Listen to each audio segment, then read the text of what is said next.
If I bought a lake house tomorrow and it came with a dock, I would not trust it, not because it looks bad, but because most docks have hidden problems that cost thousands later.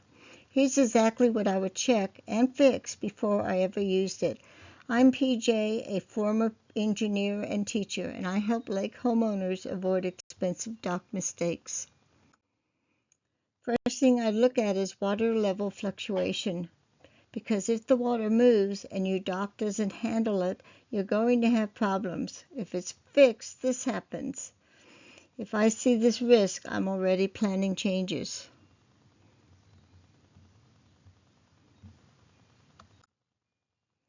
Now your dock is too high, you can't reach the water. When would this happen on your lake? During a severe drought, but more likely when on a reservoir and the water is released to be elsewhere.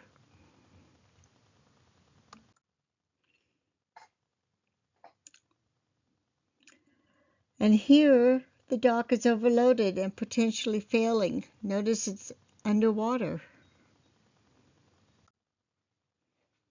Next, I'm checking anchoring. This is where most floating docks fail. Not the dock, just the anchoring. Notice you have slack line, uneven tension, overly tight line, and uncontrolled movement. That's unacceptable.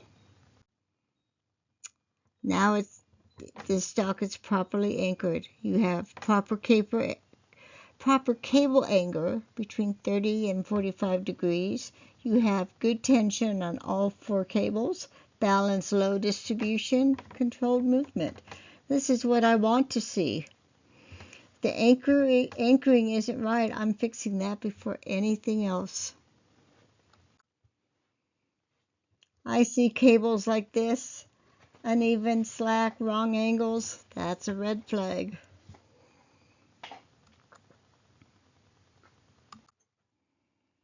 This is what I want to see. Balanced forces, controlled movement.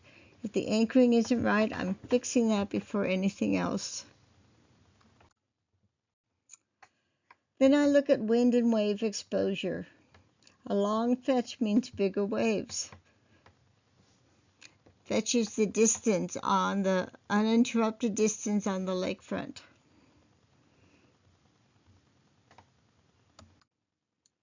Then I check what's under the water. Muck, sand, rock. It all changes how your dock behaves. So in muck, it doesn't hold very well. It actually sinks, the anchor sinks into the muck. With sand, you have better stability. Anchor embeds in sand for better holding capacity and stability. And for rock, that's a difficult installation. Anchor requires drilling and secure attachment.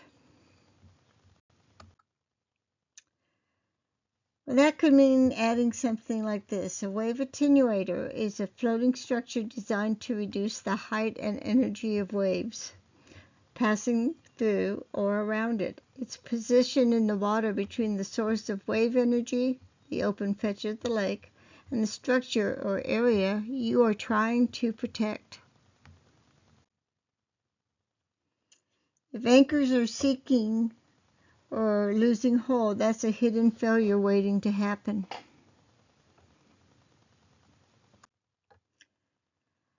Connectors and hardware. This is where small problems become big repairs. Bolts, brackets, connections. This is where the stress shows first.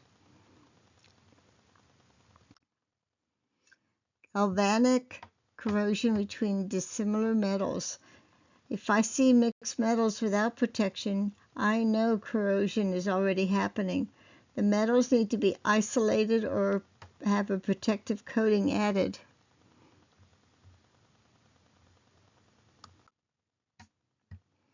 So the big decision, dock cost over time. Your cheap dock is red, and notice that over the long term it gets more and more expensive. But your quality dock stays pretty much the same. So if you'd like a free load on the dock inspection checklist or blogs based on the videos, you could download here at my website, pennyvaledocks.com. Coming up soon is why summer storms hit northern lakes differently and catch people off guard, and what summer storms do to your lake and why it gets dangerous fast. I'll see you there.